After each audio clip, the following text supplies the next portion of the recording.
우리 아들 사무실에서 일한다면서요? 네, 어머님, 박지민이라고 합니다.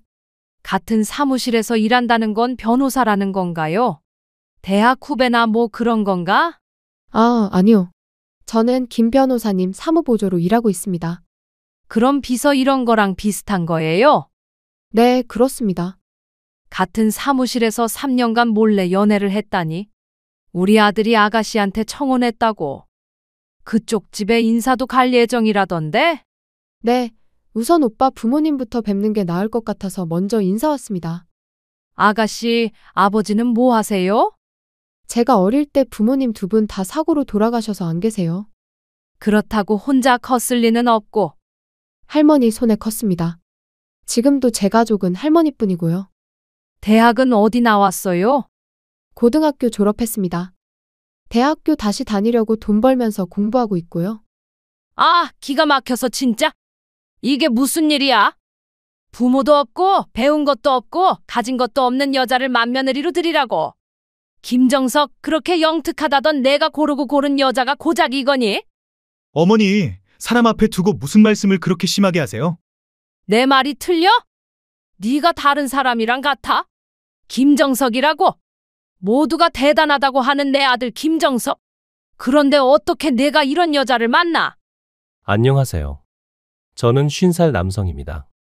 현재 태권도 학원을 운영하면서 아내와 두 아이를 키우며 살고 있습니다.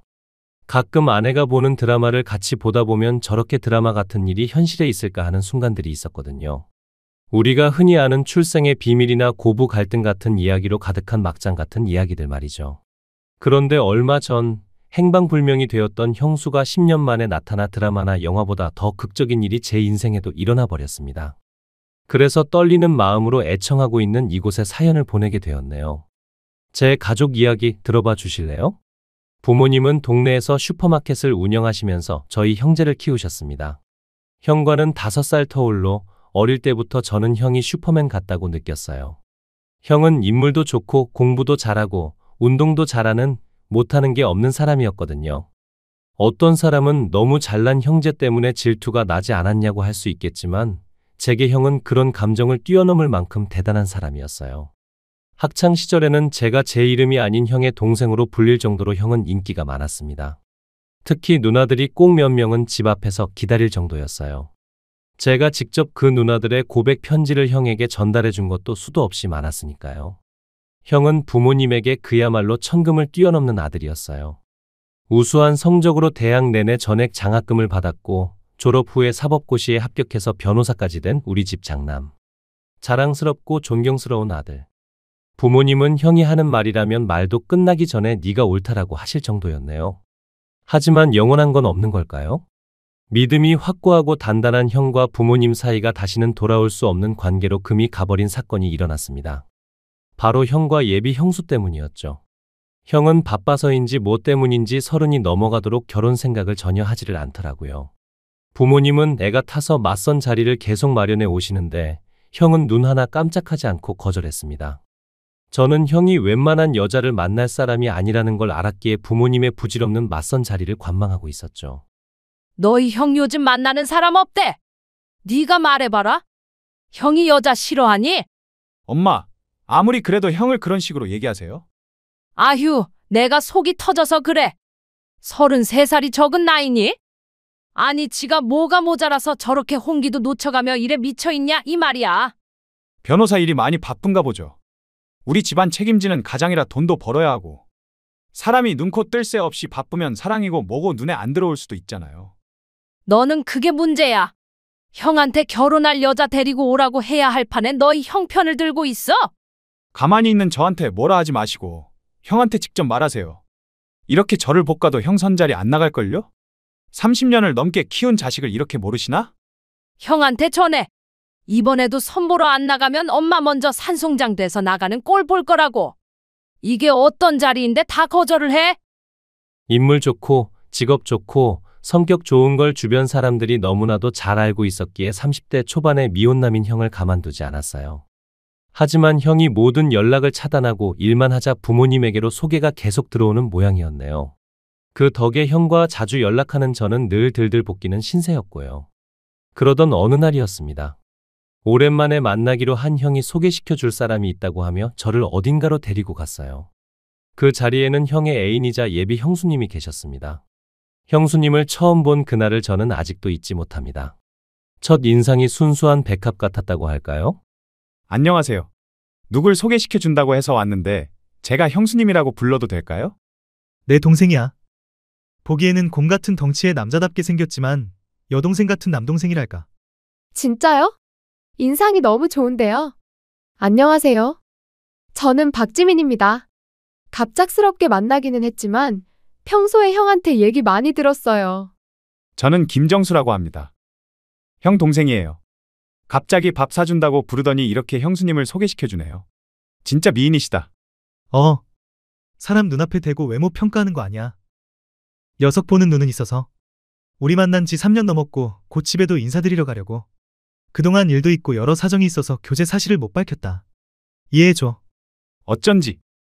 중간에서 내가 선자리랑 속에 자리 물리친다고 얼마나 힘들었는 줄 알아? 내 정신적인 피해 보상은 누구한테 받아야 돼? 정신적인 피해는 무슨? 이 녀석이 이렇게 싱거운 소리에도 좋은 녀석이야. 늘 내 편이고. 내가 바쁜 상황이면 내 동생한테 연락해.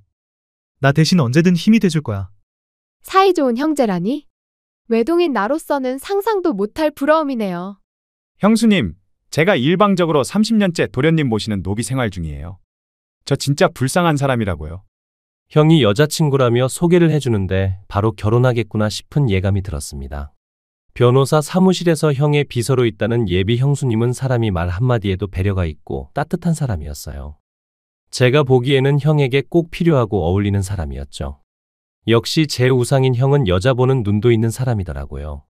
저는 예비 형수를 그 후로 몇 번 더 만났고 만날수록 형과 형수는 운명적인 인연이구나 하는 생각이 더 강하게 들었습니다.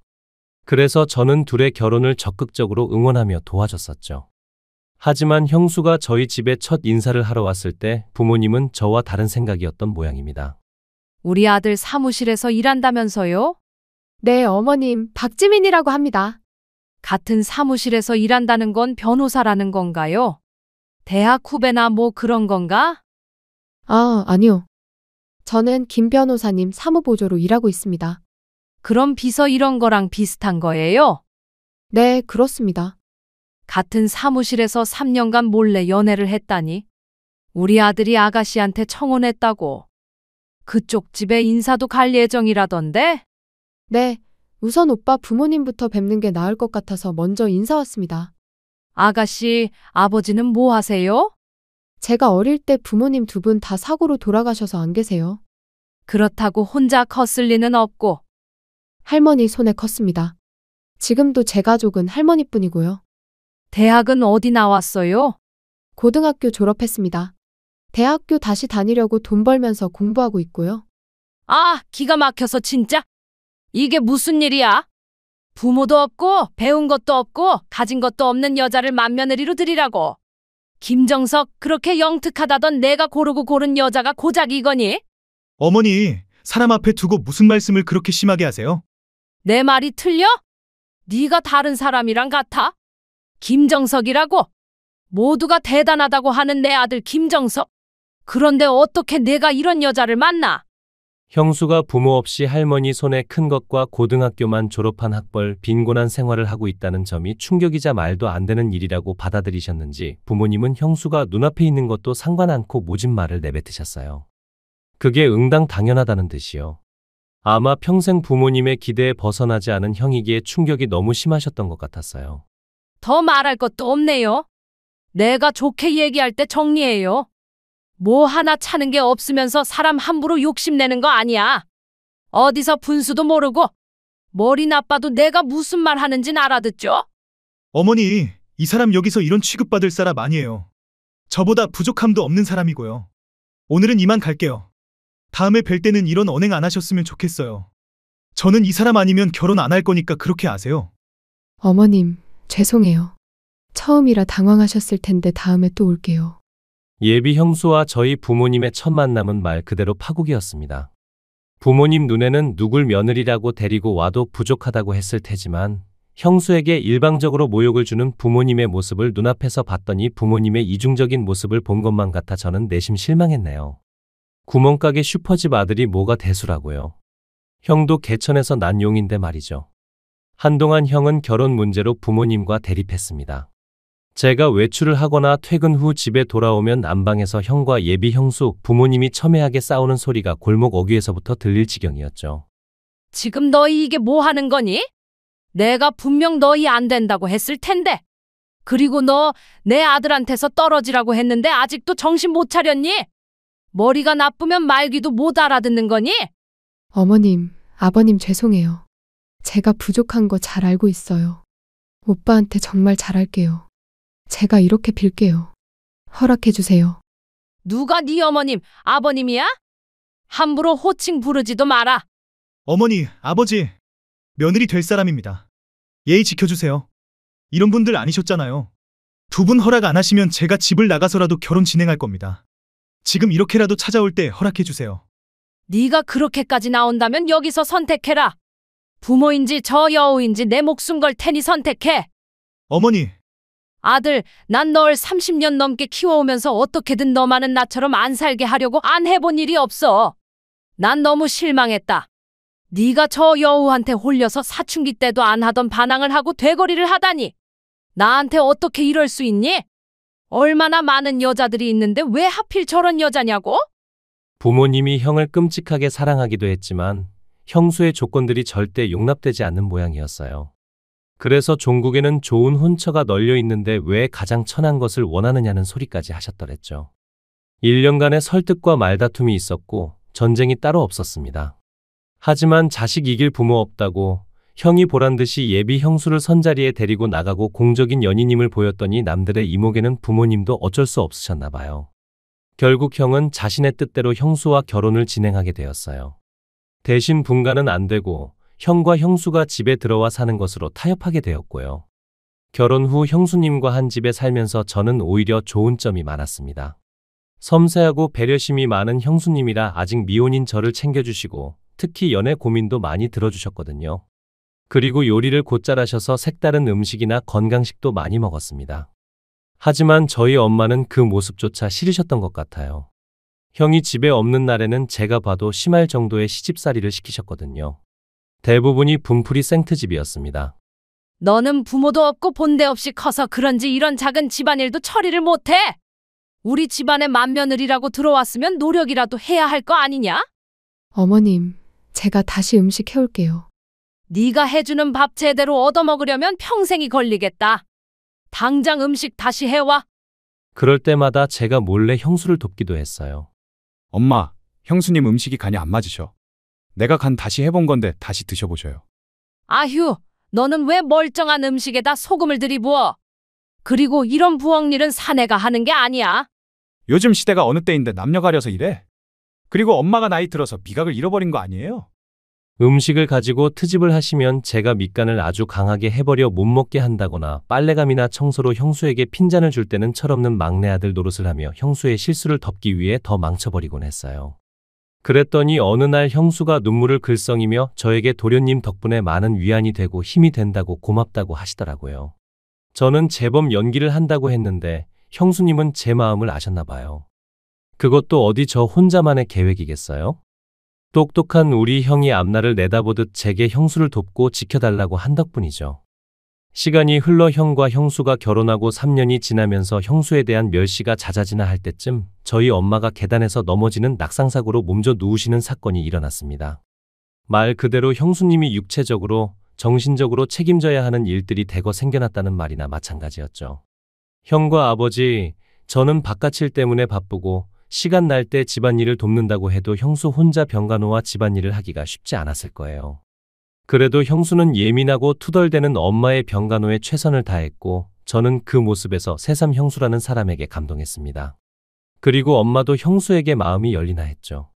그런데 운명이라는 게 웃긴 게 고부 사이가 좋아지는 걸 방해라도 하듯이 연거푸 불행들을 몰고 왔어요. 형이 기업 소송에 휘말리면서 일적으로 바닥에 곤두박질 치는 일이 생겨난 겁니다. 결혼하고 얼마 후 변호사 사무실을 개원했던 형은 어떤 기업의 변호를 맡았다가 소송에 휘말리게 됐다고 했습니다. 그래서 사무실 문을 닫을 정도로 업계에서 비난을 받고 어려워지게 됐다고요. 처음에는 혼자 이리저리 수습하던 형도 변호사 사무실 문을 닫게 되자 가족들에게 그제야 말을 하게 된 모양이더라고요. 그나마 일을 하고 있던 저에게 당분간 집안 생활비를 부탁했고요. 형이 일을 하면서 부모님은 슈퍼 일을 그만두셨고 사실상 형은 저희 집 가게를 책임지는 가장이었습니다. 그런 어깨에 짐을 지고 그 말을 꺼내기가 얼마나 힘들었을까요? 저에게 집안 생계를 부탁하던 형의 슬픈 얼굴을 저는 아마 평생 잊지 못할 겁니다. 그래도 형은 책임감이 강하고 능력이 있는 사람이었어요. 그렇기에 그 후로 어떻게든 집에 피해가 가지 않게 하려고 작은 소송들까지 모두 맡아 일했습니다. 하지만 이 모든 일들을 가족 모두가 엄마에게만큼은 쉬쉬하려고 노력했어요. 그 불똥이 어디로 튈지 모두가 알고 있었으니까요. 그럼에도 불구하고 주변에서 형의 폐업에 대한 소문이 퍼졌고 결국 엄마는 그 사실을 알게 되었습니다. 그리고 예상했던 대로 모든 슬픔과 화를 형수에게 풀었네요. 내가 빨리 죽어야지. 그러게 이 결혼은 절대 안 된다고 그렇게 말했잖아. 이런 여자 만나서 사니까 안 좋은 일들이 붙어오는 거야. 어떻게 한 번도 없었던 일들이 일어나? 네가 부모도 없고 박복한 혼이라 우리 아들에게도 이런 일이 일어나는 거다. 우리 아들이 얼마나 잘난 아들인데? 내가 이렇게 몸이 안 좋은 것도 다 너 때문이고 집에 사람 함부로 들이는 게 아닌데. 아휴, 내 팔자야. 안 그래도 낙상 사고로 허리를 다쳐서 거동이 불편하고 우울기가 있었던 엄마는 매일을 울면서 형수를 괴롭혔습니다. 보다 못한 저와 아버지가 형수를 엄마하고 격리시키고 나서야 조금은 일단락되었고요. 그래도 끝까지 엄마는 자신이 다치거나 형이 경제적으로 어려워진 건 모두 형수가 시집와서 일어난 일이라고 믿는 눈치였어요. 하루에 한 번은 꼭 형수에게 집에서 나가라고 하는 고함을 치시더라고요.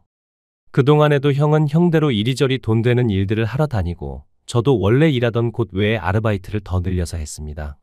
그리고 몰랐는데 형수님도 몰래 부업을 집에 들고 와서 하고 생활비에 보탬이 되었던 모양이었어요. 모두가 힘든 시기였고 서로가 어떻게든 도와주려 애쓰던 마음으로 버티던 시절이었네요. 형수님은 집안일도 도맡아 하고 형의 뒷바라지에 엄마의 병간호 부업까지 한 셈이더라고요. 작고 가냘픈 여자가 무슨 힘이 그렇게 있었겠어요. 힘들어하는 형을 보면서 악으로 깡으로 같이 버틴 거였겠죠. 퇴근을 하고 돌아온 어느 저녁 엄마의 아픈 곳을 봐드리고 나오는데 형수가 코끝이 빨개진 얼굴로 저를 불러세우더군요. 형수님, 무슨 일 있으세요? 지금 우시는 거예요? 도련님, 저 임신했어요. 예? 이런 경사가. 형수님, 너무 축하드려요. 맙소사. 형은 알고 있어요? 아까 방금 말했어요. 내일 출장 끝내고 집에 온대요. 대박. 지금 저도 실감이 안 나요. 너무 잘 됐다. 저 삼촌 되는 거예요? 형과 형수는 결혼한 지 횟수로 4년이 된 부부였지만 아이가 없었거든요. 병원에 가서 검사를 해도 둘 다 건강하다는데 아이가 안 생겨서 안타까워하던 상황이었고요. 불행 중에 행복이었고 마른 가뭄 끝에 단비 같은 소식이었죠. 아이가 생겼다는 소식에 형은 입이 찢어져라 웃어 보였어요. 형과 평생 살면서 저렇게 웃는 걸 본 적이 없었는데 마치 세상을 다 가진 얼굴이었네요. 먹고 산다고 몸은 힘들어도 새 생명이 주는 희망의 빛이 얼마나 큰지 병석에 있는 어머니를 제외한 나머지 가족들이 간만에 모여 식사도 하고 얘기도 나누고 했습니다. 한동안 타 지역에서 소송을 맡아서 바쁘다던 형은 저에게 힘이 되어줘서 고맙다고 꽉 안아주더라고요. 자상한 형이기는 했어도 표현은 적었기에 그 말 한마디가 저를 한 사람의 성인으로서 인정해주는 말 같아 울컥했습니다. 그래서 저도 형에게 조카도 태어나고 서로 힘을 합치면 괜찮아질 거고 집안일은 내게 맡기고 걱정 말라고 당부하며 헤어졌죠. 그런데 그 모습이 형의 마지막이 될 줄 누가 알았을까요? 일이 바빠서 저와 형이 얼굴을 안 본 지 반년이 넘어가던 때였습니다. 퇴근하는데 휴대폰에 모르는 번호로 전화가 오더라고요. 네? 누구요? 김정석이라면 저희 형인데 병원에서 왜 전화를? 환자분 연락처에서 가장 최근 통화한 분이라 연락드렸습니다. 여기는 부산대학병원 응급실이고 김정석 씨가 교통사고로 응급 구조돼서 오셨어요. 보호자분, 지금 오실 수 있으세요?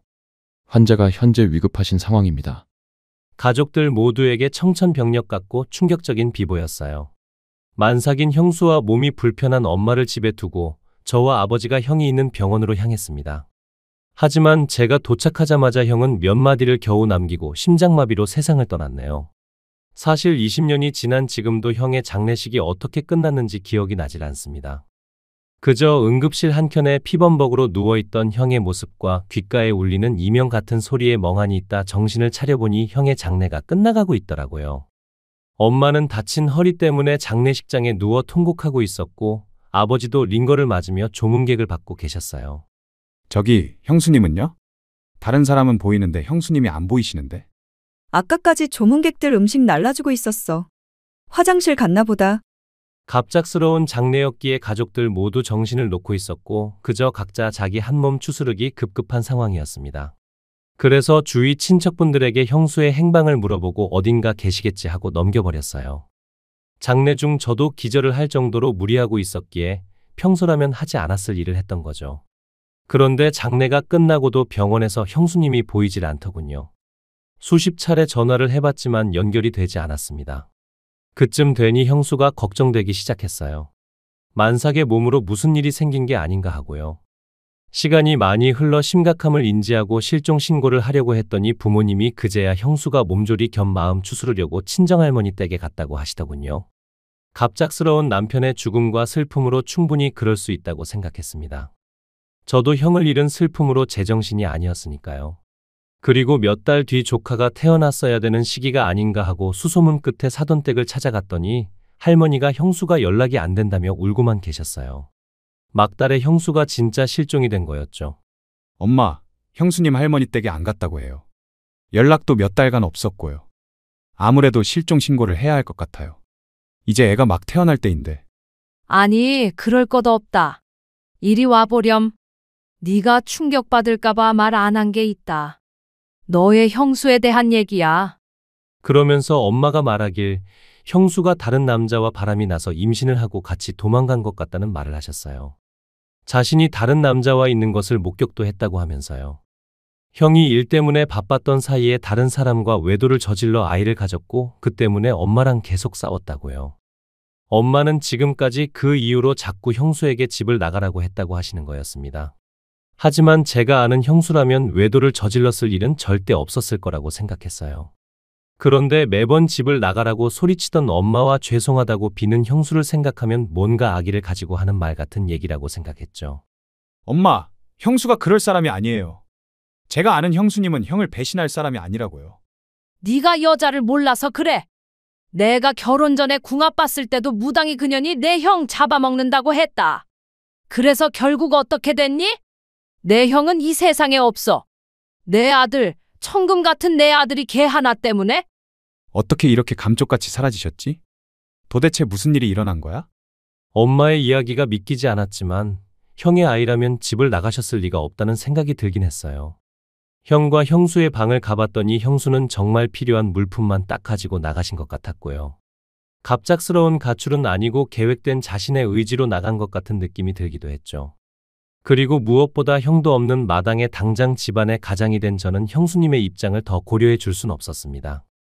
일을 다시 시작하고 집안 생계를 위해 노력해야 했거든요. 그래서 본의 아니게 형수와 조카의 존재는 우선순위에서 밀려났고 5년, 10년이 지나자 조금씩 잊혀져 갔습니다. 살다 보니 사라진다고. 형이 죽고 10년 동안 엄마는 형의 죽음 이후 화병으로 돌아가셨고 저는 결혼을 해서 아버지를 모시고 저와 아내, 아이 둘이 함께 살고 있었어요.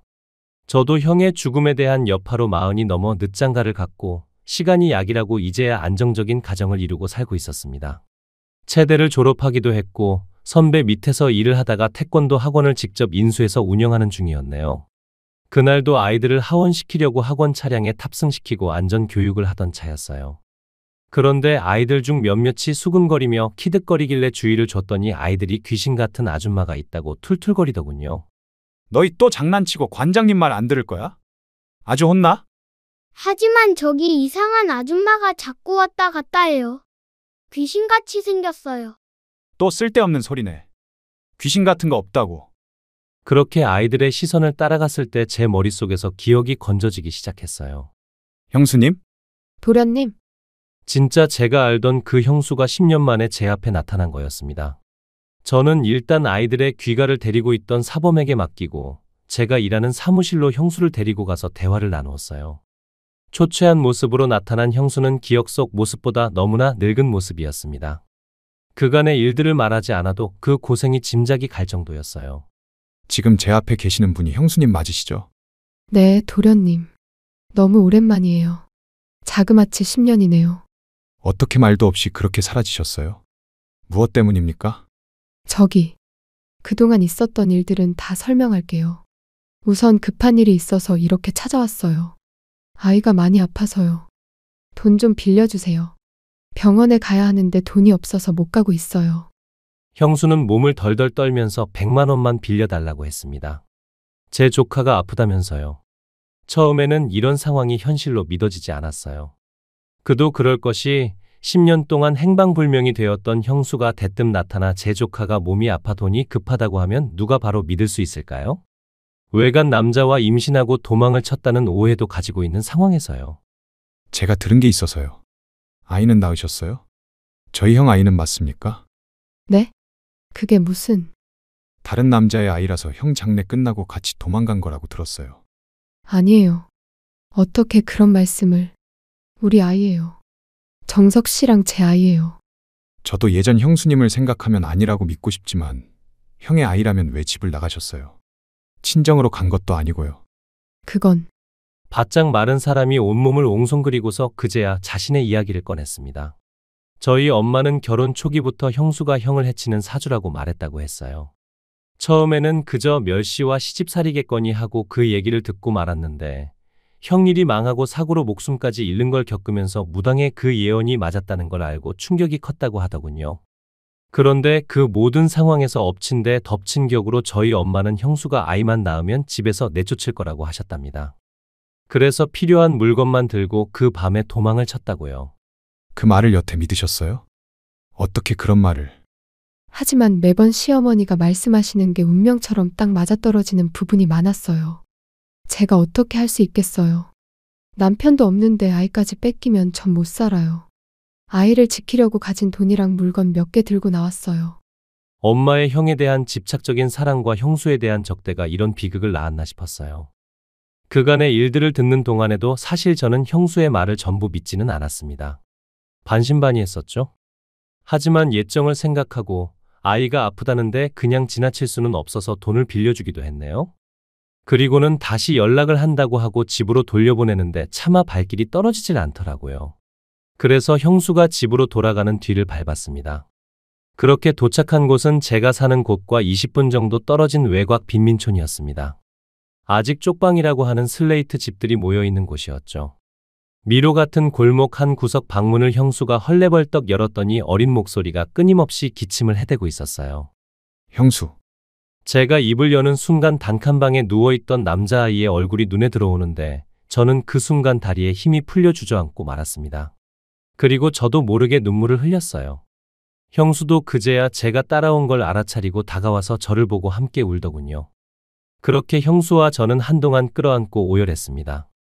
아무 말하지 않아도 그 아이 존재 자체로 형수의 말이 진실이라는 걸 증명하고 있었거든요.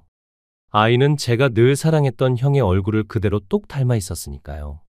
저는 그 길로 수척한 아이를 안고 형수와 함께 병원으로 갔습니다.